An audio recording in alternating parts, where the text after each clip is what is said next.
Bir insan nereden kırıldıysa orası kimliği oluyor. Ya bazı insanlar bile isteye kendilerini kötüye kullandıracak kimselerle birlikte oluyor. Bile bile bir zorbayla birlikte oluyor.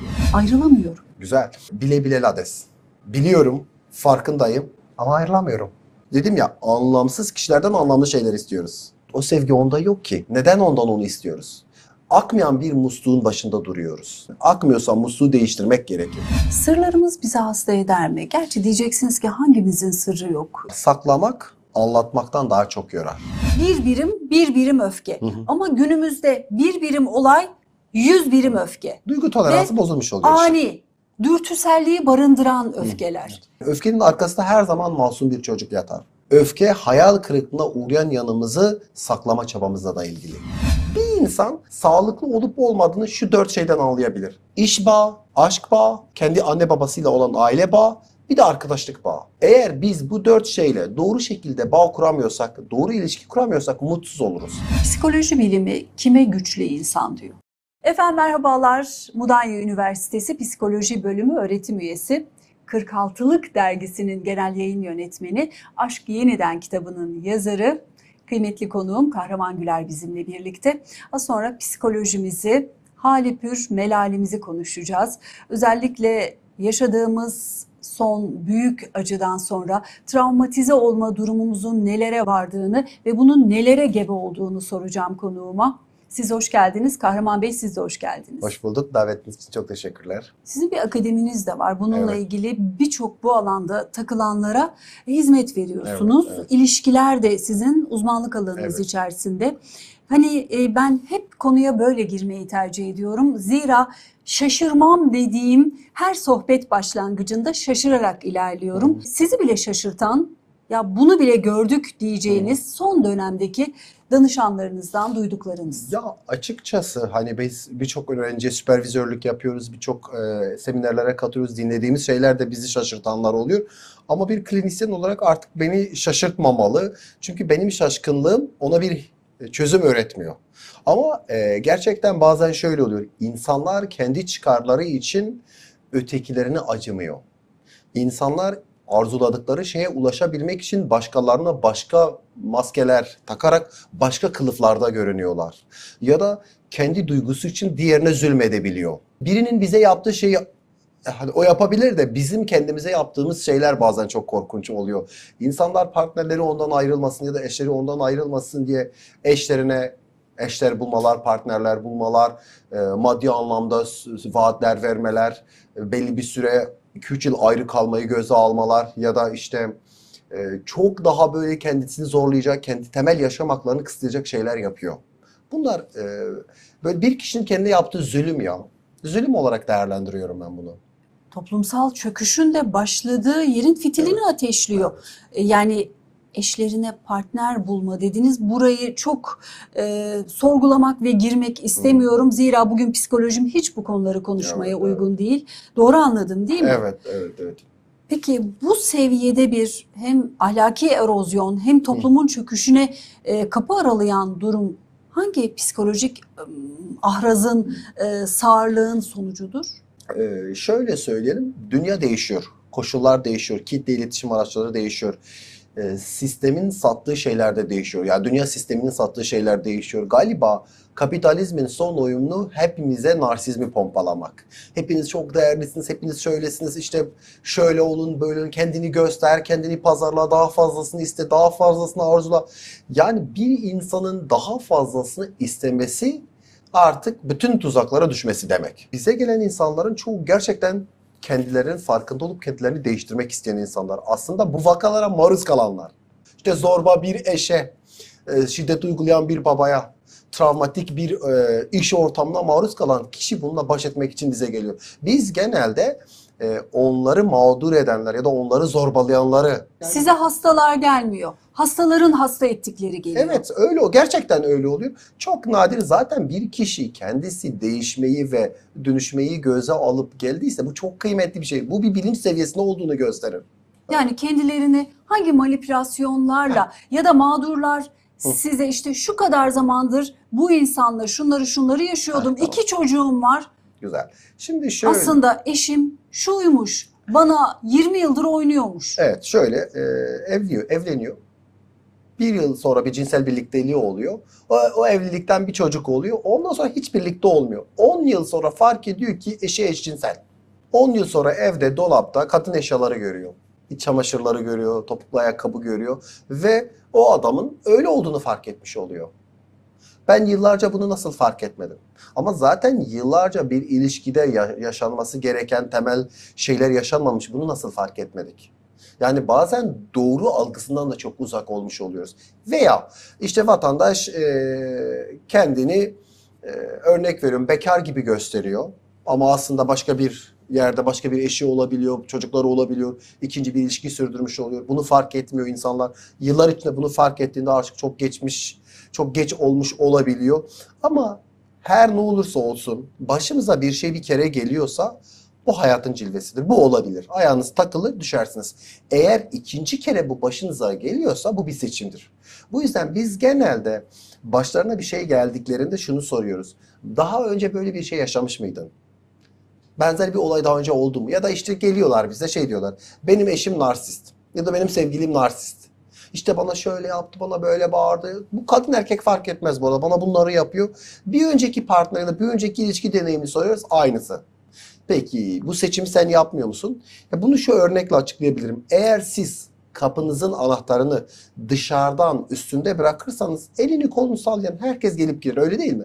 Ama siz anahtarı içeriden üstüne koyarsanız biri gelip tık tık demek zorunda. Siz de kim o diye sorarsınız ve istemediğinizde kapıyı açmazsınız. Bir insan sağlıklı olup olmadığını şu 4 şeyden anlayabilir. İş bağı, aşk bağı, kendi anne babasıyla olan aile bağı, bir de arkadaşlık bağı. Eğer biz bu 4 şeyle doğru şekilde bağ kuramıyorsak, doğru ilişki kuramıyorsak mutsuz oluruz. Ha bir masanın 4 ayağı gibi düşünün. Biri olmazsa da olur bu iş. Ama 3 ayaklı bir masanın bir ayağını çektiğinizde her an düşebilir.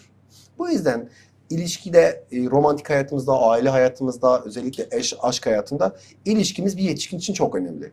Bir yetişkin için iş de çok önemli öyle değil mi? Buralara doğru yatırım yapmamız lazım. Sonra arkadaşlık, sonra anne babaya yatırım yaparsın. İşte buralardan yaş değiştikçe yatırım da değişiyor. Hangi ayak nereden zarar görüyor ona bakmamız lazım. Ama gerçek şu, aile yani çekirdek aile ayağa zarar gördüğünde insan devriliyor. Yani bana soru soruyorlar. Diyorlar ki hangi insanlar daha çok ya da insanlar ne zaman daha çok terapiye geliyorlar? Aşk, aile bağı zarar gördüğünde. Bu Aşk, hayat, aile bağı. evet. Yani romantik ilişkilerde, aşk hayatında sorun yaşadığında daha çok geliyorlar. Çünkü bu bizim için çok besleyici bir şey.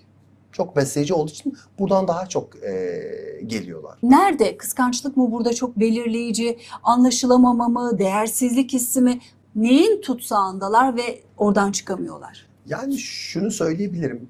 İnsan hangi travmayı yaşadıysa orası onun hayatında belirleyici oluyor. Örnek veriyorum.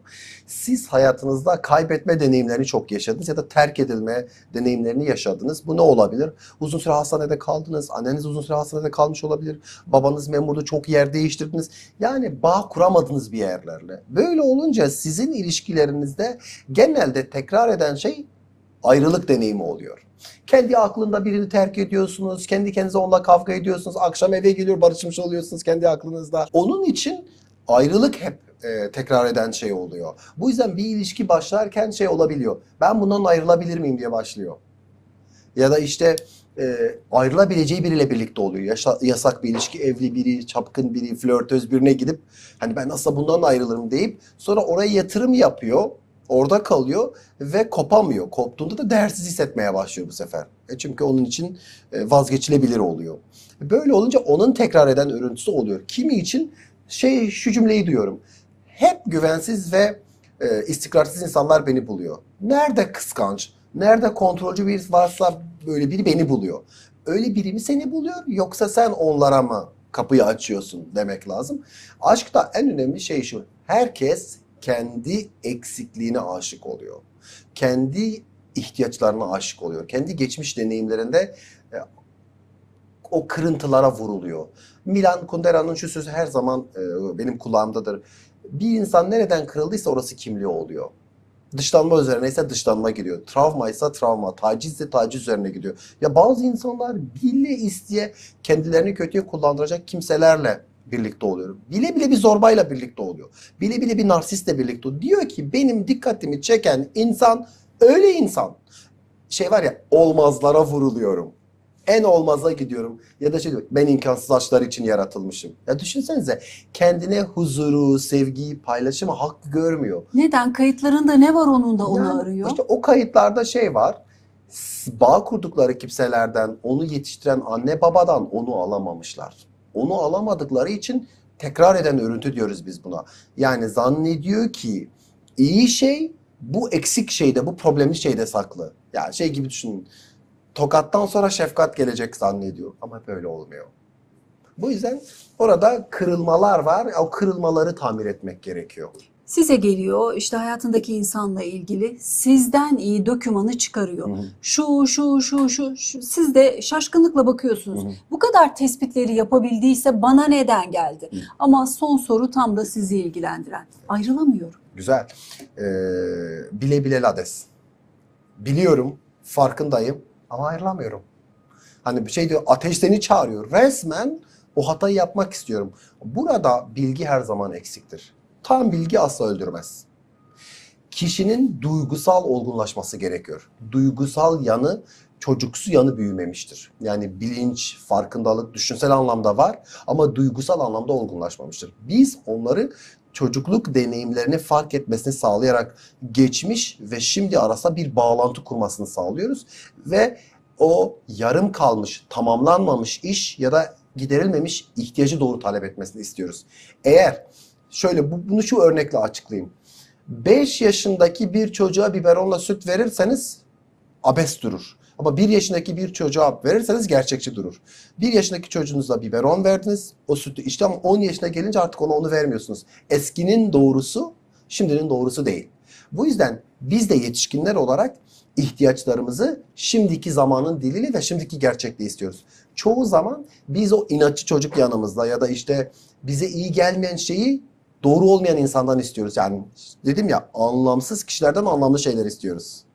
Bu yüzden o insanda belki o yok. O aradığımız şey onda yok. O güven, o şefkat, o sevgi onda yok ki. Neden ondan onu istiyoruz? Akmayan bir musluğun başında duruyoruz. Yani akmıyorsa musluğu değiştirmek gerekir. Yani orada kendi inadımıza da yenilmiş oluyoruz aslında. Şartlar bahane ediliyor genelde burada. Tabii ki, evet. Çocuk var, ne yapayım ben? Hı hı. Ekonomik sıkıntılar var, ne yapayım ben? Bunlar sizin cephenize karşılık Hı hı. bulan şikayetler mi? Şimdi hani bu benim için çok önemli bir detay. Ben önce bir problem ekonomik mi, adli mi, psikolojik mi buna bakarım. Adli? Adli de olabilir, öyle değil mi? Bu bir ekonomik problem. Hiçbir şey yapamazsınız. Maddi koşullara uygun olmayan birini ne yaparsanız yapın, o koşulları değiştiremediğiniz için hayatta kalmak için buna ihtiyaç duyar. Denize düşen yılana sarılır. İkinci, şiddet varsa, zorbalık varsa bu bir adli problem. Aslında psikolojik değil ki. Önce adli kısımlarını, önlemleri alırsınız. İstismarı, zorbalığı ortadan kaldırırsınız. Psikolojik kalıntılarla çalışırsınız. Bunlar da yoksa, hocam biliyorum, farkındayım, buna rağmen ayrılamıyorum. Maddi koşul, bir sürü koşul. Şimdi şey gibi düşünün. 18 yaşında bir çocuk size geldi, aynı şeyleri söylüyor. Evet, bir şey yapamazsınız. Anne babasının bakımına muhtaç. Bu yüzden anne babasıyla geçinmeyi öğrenmeli. Şiddet yoksa, taciz yoksa tabii ki. Geçinmeyi, biraz daha idare edebilmeyi, yani zor koşullarda kalabilme becerisi geliştiriyoruz. Ama koşullar uygun, buna rağmen ayrılamıyorum. O zaman ayrılmayı öğretiyoruz. Ayrılmayı öğrenmenin de bir psikolojisi var. Şimdi bir insan arzularından, isteklerinden, hayallerinden, ihtiyaçlarından ayrılmaz. Bunu muhatabını değiştirmek için aslında ayrılıyor. Yani ben sizinle değil, başkasıyla bunu yapmaya niyetleniyorum. Bu yüzden senden ayrılıyorum. Başkası için kendimi hazırlayacağım. Ama bazılarımız bunu yapmıyoruz. Çünkü birlikte olduğumuz insana hayatı zulmediyoruz. Sonra biliyoruz ki o bizden bağımsız başkasıyla mutlu olur. Bu yüzden onu kendimize cezalandırıyoruz. Bunu hangi cins daha çok yapıyor? Daha çok böyle sınır organizasyon dediğimiz borderline özellikteki insanlar yapıyor. Hani kadın erkek diye ayırmak çok zor olabilir. Ama hani belki kişilik organizasyonu daha baskın Kadınlarda borderline özellik daha fazla çıkıyor. Belki kadınlar bunu bir tık daha fazla yapıyor olabilir ama erkekler de kontrol ederek bunu yapıyor.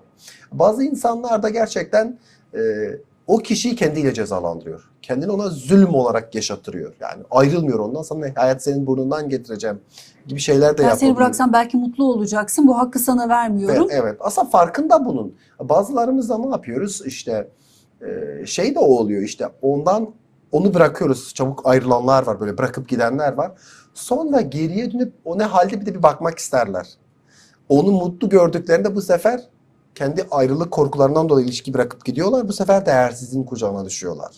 Bir insanın gerçekten ayrılmak istediğinin emaresi psikoloji bilimince nedir? Ya bir kere içinde bulunduğun ilişki, senin sosyal ilişkilerine, işine, aile hayatına katılımına engel oluyorsa, uyku problemi yaşamana, yemek yemene neden oluyorsa, fiziksel bütünlüğüne zarar veriyorsa bu ilişkinin değerlendirmesi gerektiğine dair bir sürü kriteri barındırır. Kesinlikle. Hani biz hiç kimse için buna karar veremeyiz ama şiddet, zorbalık, hak gaspı, kötüye kullanılma, taciz gibi yani kendi eşine tecavüz eden insanlar var. Taciz gibi şeyler varsa bunları değerlendirmek lazım. Bunu özellikle sordum çünkü çok kişiye özel bir Hı hı. durum. Biz ancak Evet. bu seçenekleri sunup Evet. insanların kendilerini taramalarını Evet. sağlayabiliriz. Kesinlikle öyle. Erkekler geliyor mu size? Erkekler de geliyor ama gerçek şu, erkek başvuru oranları kadınların yarısı kadar. Onlar mükemmel mi? Mükemmel doğanın içinde de olmayan bir şey ama kendilerinde bir sorun olma ihtimalini belki kabul etmek istemiyorlar ya da başkasından yardım alma becerileri zayıf. Erkekler genelde karşı tarafı suçluyor o zaman. Ne diyor mesela? Yoğunluk olarak genelde işte ben ona şöyle yaptım, ben ona bunu yaptım, şunu yaptım ama böyle yaptı, ama şunu yaptı, ama böyle. Hani gelip kendini suçlayan insanlar da var ama erkekler daha yoğunluklu olarak kusurun kendinde ya da zorlanmanın kendinde olduğunu kabul etme konusunda biraz beceriksiziz diyelim. Hani kendimi de dahil ederek söyleyeyim. Biraz beceriksiziz. Öz eleştiri yapma konusunda da çok beceriksiziz. Kadınlar kendini yenileme ve değiştirme konusunda daha iyiler.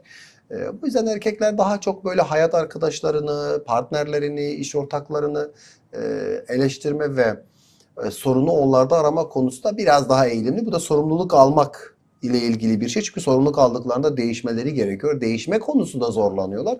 Ama değişime istekli olup gelenler gerçekten çok iyi sonuç alıyor. Yani ben psikolojide şunu fark ettim. Eğer bir çocuk anne babasının niyetinden eminse yetişkinlikte bir problem yaşadığında daha hızlı iyileşiyor.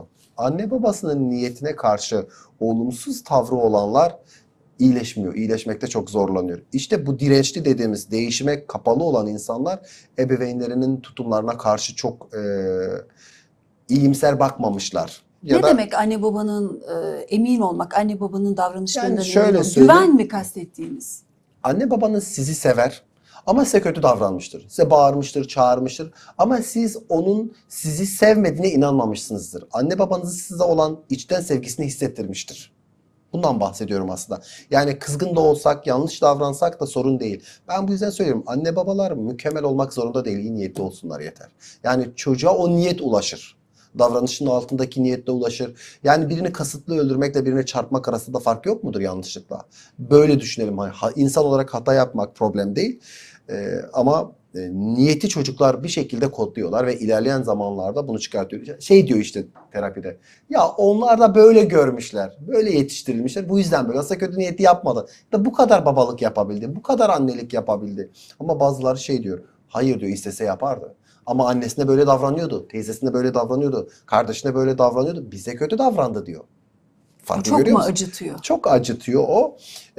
Bir de dirençli dediğimiz bazı değişime kapalı olan dirençli bir grup var. Burada da ben onların çocukluklarına dönüp baktığımda avutulmamış çocuklar bunlar. Yani başkasının cümleleriyle, başkasının telkiniyle muhatap olmamışlar. Anneleri, babaları, çevresindekiler onların zorlanmalarına, acılarına tanıklık etmemiş. Ya sorun değil, başını okşamamış, geçer, olur dememişlerdir. Bu yüzden tanıksızlık bizi dirençli yapar. Başkalarının niyeti hakkında olumsuz olmaya iter bizi. Acaba manipüle etmeye çalışıyor. Ya ben şu soruyu duydum ya. Terapistlik için de psikologlar için. Ya gerçekten konuşarak bir şey yapabiliyor musunuz insanlara? Konuşarak, paylaşarak iyileşen insan var mı diyor. Kişi o kadar inanmıyor ki duygusal ve sosyal paylaşıma. İnsani paylaşıma o kadar inanmıyor ki. Ben şey düşünüyorum. Ne kadar çok kopuk bir ilişkisi olmuş olabilir ki geçmişinde. Yani tabii ki de cümlelerle iyileşiriz. Aslında biz cümlelerin içinde bozuluyoruz. Cümlelerin içinde düzeliyoruz. Anne babayı affedememe bir yetişkinin hayatında ne kadar belirgin hasarlar ve davranış paternleri oluşturuyor? Yani şöyle, affetmek zorunda mı? Onu tabii ki tartışabiliriz. Affedememe yük. Yani bütün duygular sahibinin sırtında bir yüktür. Öfkeniz, kızgınlığınız, sevginiz hepsi bir sorumluluk verir. Bu yüzden anne babaya olan öfke bizim partnerle, eşle, iş arkadaşıyla olan, arkadaş olan ilişkilerimize zarar verir. Çünkü ilk nesneler dediğimiz, bize ilk bakım verenlere karşı hissettiğimiz şeyler doğru konumlanmadığında hep ayağımıza takılıyor. Annesiyle babasıyla meselesini doğru konumlandırmayan bir kişinin şimdiki hayatla meselesi her zaman olur. Bu yüzden o öfke eşe yansıyor. Bazen anne babamıza kızamadığımız için, hayatta olmadığı için, yanımızda olmadığı için hep eşe de arkadaşa, partnere yansıtıyoruz. Ya ben şunu söylüyorum. Kendinizi feda ederek kar elde edemezsiniz. Feda etmektense kendinizi ifade edin. Bu yüzden Bunu kime söylüyorsunuz? bunu fedakarlara söylüyorum. Fedakarlara söylüyorum. Yani kendini ifade Toplumun edeceksin. çok alkışladığı bir şey ama. Evet. Saçını süpürge etti. İşte. Alkış. Çünkü toplum kendi varlığına önem verir. Kendisi sürdürecek kimselere önem verir. En iyi kadın fedakar ve bağımlı kadındır mesela bizim toplumumuzda. Saçını süpürge edecek, ağzı var dili yok gibi cümleler duyarsınız. Oysa kendini ifade eden, ihtiyaçlarını ifade eden, zorlandığı şeye dur diyebilen insandan daha güzeli yoktur. Her an tetikteyiz. Evet, her an her şey olabilir gibi. Her an tetikteyiz. Dünya insanı olarak ve tabii yaşadığımız son deneyimlere bağlı olarak da sanki bizim ülkemizde biraz daha alarmize olma hali var gibi. Yarın kötü bir şey olabilir, bindiğin uçak düşebilir, deprem olabilir, tatile gittiğinde kayıplarla dönebilirsin. Bunlar hep arka dosyalarda sürekli çalışıyor. Evet. Bu bizi neye çeviriyor? Yani bu bizi gerçekten kuşkucu, huzur bulamayan, paylaşım yapmaktan kaçan, koşullarımıza, yaşadığımız topluma inanmamayı dayatan bir algı yaratıyor. Yani güvensizlik duygusu yaratıyor. Kuşkuda olmaya neden oluyor. Şimdi biz travmalar toplumuyuz açıkçası. Çok fazla kalabalıkta olduğumuz için deprem bölgesi, heyelan, sel, orman yangınları da dahil edersek, iş kazaları, işte en son yaşadığımız otel olaylarını falan düşünürsek çok fazla olaylarda kayıp veren bir toplumuz. Bu da bizi korkutuyor. Yani bizim anne babamızla olan güvenimizin kaybolması gibidir. İçinde bulunduğumuz toplumsal koşulların bize çok fazla zarar vermesi. Öyle mi? Bir çocuk Hiç bu açıdan bakmamıştım. İşte bir çocuk anne babasının yanında güvende değilse nerede güvende olacak? Yani anne babasından zarar görüyorsa, anne babası onu koruyamıyorsa hiçbir yerde güvende hissedemez. Toplum da böyledir. Böyledir. Dengesi bozulur. Gerçeklik algısı bozulur. Bu yüzden her şey yanlış yorumlar. Yani yangın alarmı gibi düşünün. Bütün alarmları yanlış çalar ve bir zaman sonra işinizi görmez. Bu yüzden travma toplumu olarak çok fazla psikolojik ilk yardım öğrenmeye ihtiyacımız var. Birbirimizi telkin etmeye, birbirimize destek çıkmaya ihtiyacımız var. Güvenlik önlemleri almak gerekiyor. Yani toplumun üyelerinin güvende olduğunu hissetmesi gerekiyor. Bütün olası riskler için. Böyle olunca işte en son yaşadığımız olaylar düşünün, işte samuray olayı oldu, dışarıda işte kadınlara saldırılar, çocuklara saldırılar olabilir ya da işte sur olaylarını hatırlayın. Bu tarz olayların azaltılabilmesi için önleyici tedbirler de çok gerekli oluyor. Yani Caydırıcı olabilir. evet, hem caydırıcı cezalar hem de önleyici tedbirler almak Nedir lazım. önleyici tedbirler? Ya önleyici tedbirler bir kere okullarda ya da işte psikiyatrik deneyimi olan kimselerde ciddi testler yapılıp ciddi bir kontrolün sürdürülmesi gerekiyor. Aileye yaptırım uygulanması lazım, aileye sorumluluk verilmesi gerekiyor. Belki de topluma katılımı sağlayabilmek için toplumsal görevler verilebilir. Caydırıcı cezalar da yani burada tabii ki hukukçular daha iyi karar verecek ama mutlaka özellikle çocuk haklarıyla ilgili, kadın haklarıyla ilgili, kadına şiddetle ilgili, çocuğa şiddetle ilgili, hayvan haklarıyla ilgili, temel insan haklarıyla ilgili, ayrımcılıkla ilgili, ondan sonra inançlarla ilgili olumsuz yorumların çok kolay cezalarla kapatılmaması gerekiyor bence. Yani iyi yaptırımlar toplumsal yaşamda dikkat etmemize neden olur. Dünyanın her yerinde bu böyle ve bunu gerçekten temelde insan hakları çerçevesinde götürmek gerekiyor. Yani eğer ben bugün senin haklarını rencide edecek bir şey yapıyorsam kesinlikle bir bedeli olmalı. Seni tehdit ediyorsam kesinlikle bir bedeli olmalı ki birbirimizin haklarına saygı duyalım. İşte en son Instagram'da, sosyal medyada gördüm. Bundan sonra şiddet amaçlı arabadan inenlerin ehliyetine el konulacak. Çok sevindim buna. Ben iniyorsam benimkiden alın. Kim iniyorsa alın, hiç acımayın. Eğer gerçekse bence çok güzel bir şey. Yani düşünsene, yolda gidiyorsunuz, yanlışlıkla bir hamle yaptınız, biri inip sizin kafanıza vuruyor. Korkunç bir şey, evinize gidemiyorsunuz, öyle değil mi? Tabii. Bu yüzden bu tarz basit uygulamalar herkesin destekleyeceği uygulamalar bence. Ya da işte örnek veriyorum, yangın çıkıyor, önlemler alınmamış. Yani orada görevli olan herkese, ihmalini yapan en üstten en alta kadar yaptırım uygulanması lazım. Çok haklısınız. Evet. Sırlarımız bizi hasta eder mi? Gerçi diyeceksiniz ki hangimizin sırrı yok? 3 aşağı 5 yukarı çocukluğumuzdan beri çuvala atıyoruz bir şeyler. Ama kimilerimizde öyle yumru var ki hiç kimseyle paylaşamıyoruz. Sonra sizin kapınızı çalıyorum ben. Anlatmak hala istemiyorum Evet. ama size diyorum ki olayı anlatmıyorum. Şu yumruyu alın buradan. Burada yapabileceğiniz bir şey var mı? Mutlaka var. Saklamak anlatmaktan daha çok yorar. Bir ömür saklarsın ama bir iki gün açıklarsın ve sonra geçer. Bu yüzden anlatmayı da öğrenmemiz lazım, paylaşmayı da öğrenmemiz lazım. Sakladığımız şeyin bazen bizim tarafımızdan çok kocaman algılandığını biliyorum. Bazen küçük bir şey, çok masumca bir şey. Çocuksu bir anıyı çok saklıyoruz, çok büyüyor. Şey gibi düşün. Kocaman bir gardırobun altında 2 tane bilye düşmüş, gardırop sallanıyor. Bilye çok o çocuk oyuncağı, öyle değil mi? Çıkartırsın, süslenir. Paylaşmadan bazen neyin yanlış, neyin doğru olduğunu da anlayamıyoruz. Yani objektif bakamıyoruz. Deneyimlediğimiz şeyin içinde, duygunun içinde kayboluyoruz. Dışarıdan kendimize bakınca, bir video kamerada kendimizi izler gibi, o zaman bunu görebiliyoruz. Bu yüzden paylaşmanın kesinlikle, ama doğru kişiyle, doğru zamanda paylaşmanın kesinlikle ciddi iyileştirici bir tarafı var. İzlediğiniz yol nedir? Bu tür sırları çok uzun süredir taşıyanlara verdiğiniz telkin nedir? İlla da olayı örgüsüyle birlikte anlatması mı gerekiyor? Anlatmadan da dokunuş yapabiliyor Ona musunuz? ilk verdiğimiz şey istikrarlı olmak. Ben davranışlarımda, duygumda, tepkilerimde, terapi ortamında da, arkadaşlık ortamında tepkilerimde tutarlı oluyorum. Samimi ve içten davranıyorum. Paylaşmak istemediği yerlerde biliyorum, farkındayım. Zorlanıyorsun şu an. Şimdi paylaşmaya hazır değilsin. Paylaşmaya hazır olduğun zaman da ben seni dinlemeye hazırım.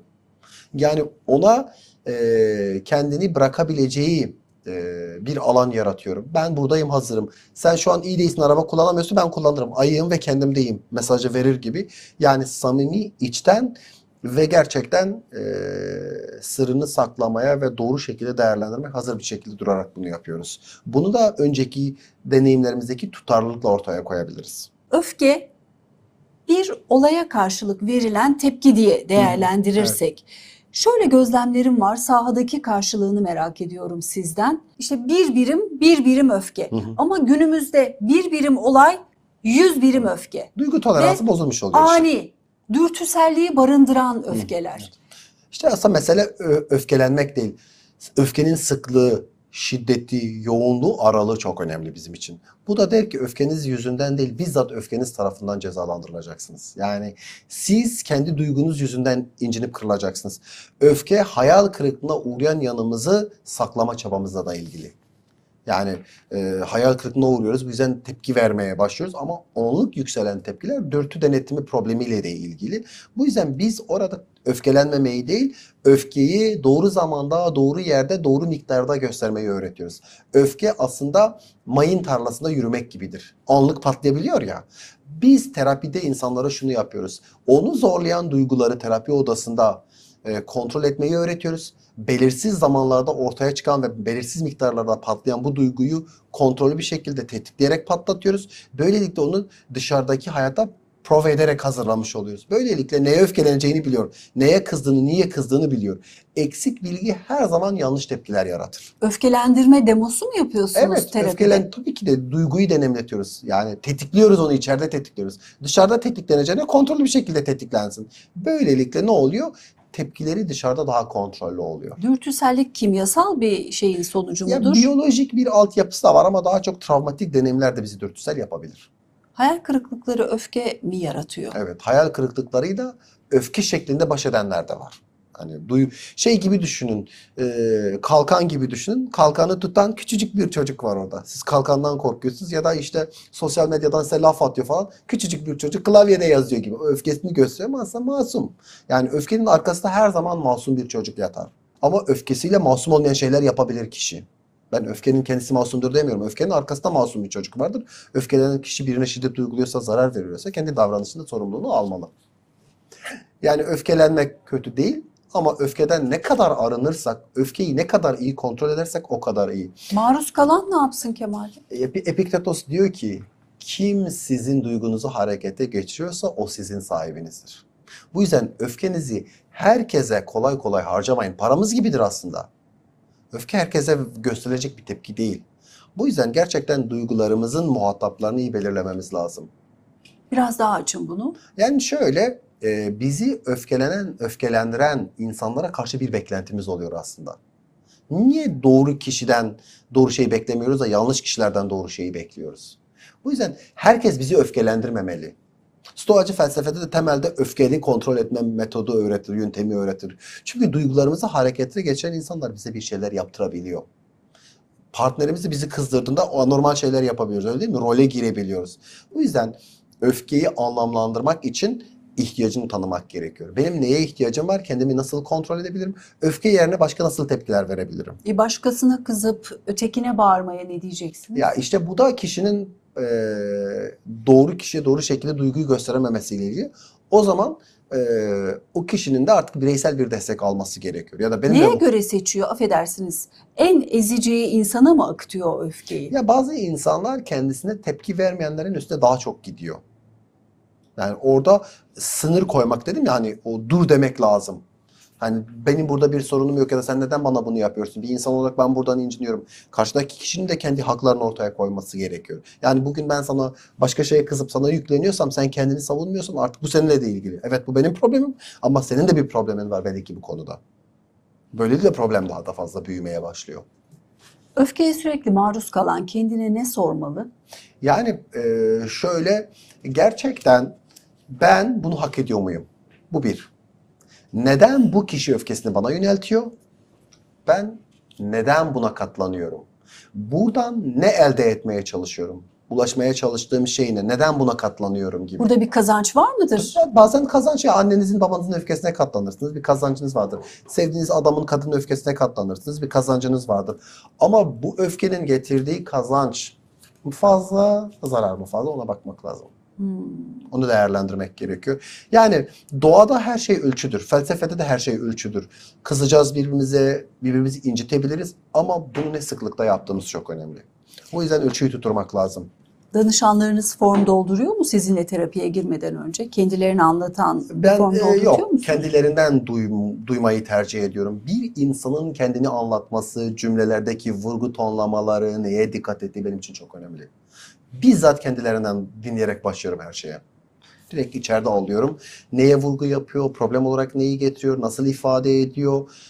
Benim için çok önemli bunlar. Çünkü bir şeyi nasıl söylediği de çok önemli.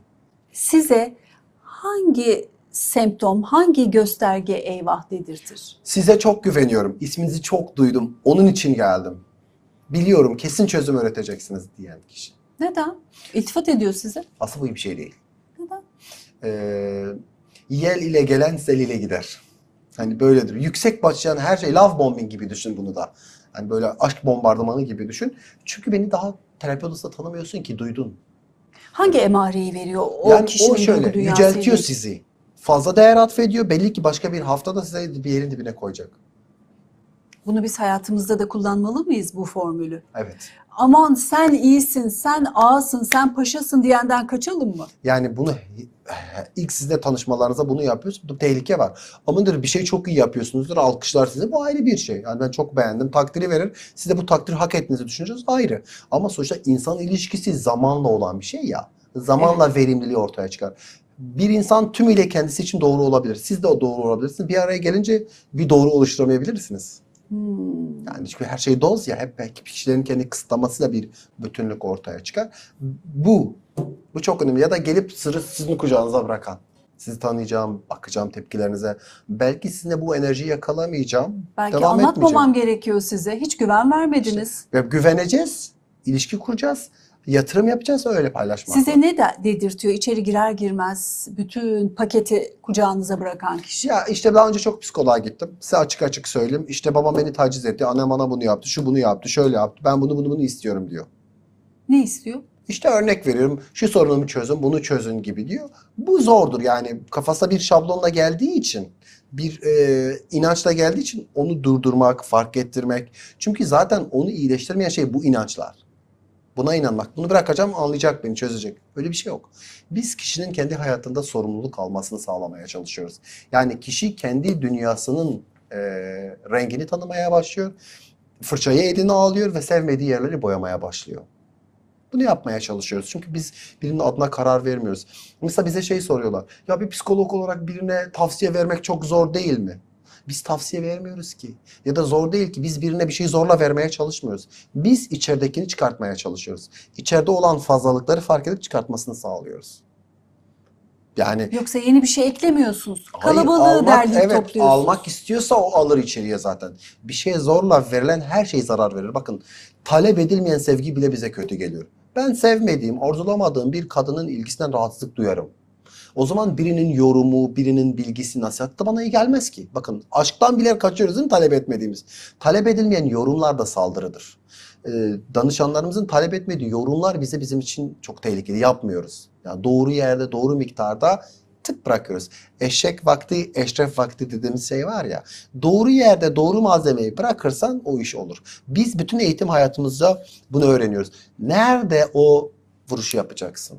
İncitmeden, kırmadan, dökmeden o bilgiyi oraya nasıl entegre edeceksin, ona bakarız. Psikoloji bilimi kime güçlü insan diyor? Psikoloji bilimi kendi eksikliklerini kabul edip başkalarına zorbalık yapmayan, kendini geliştirmeye çalışan ve topluma, diğerlerine eşit miktarda, kendine de ihmal etmeden faydalı olmaya çalışan insana diyor. Ya bunu sorsanız 1000 tane tanımı var. Ama gerçek şu: ben ve öteki dengesini kurup verimliliğini artırmaya çalışan insana denir. Ve eksikliğiyle yüzleşebilmiş. Evet, kendini olduğu gibi kabul edip dahil etmek istediğini eden insan. Ya sevdiği şeyi yapabilen insan da aslında sağlıklı insandır. Başkasına yine zulmetmeden, başkasına incitmeden. Ben kumar oynamayı seviyorum ama ne yapayım, eşim sevmiyor, ben mutluyum. Bu değil. Çok teşekkür ederim Rica ederim. Kahraman Güler. Efendim, yorumlarınızı bekliyoruz. Mudanya Üniversitesi Psikoloji Bölümü öğretim üyesi Kahraman Güler bizimle birlikteydi. İzlediğiniz için teşekkür ediyorum.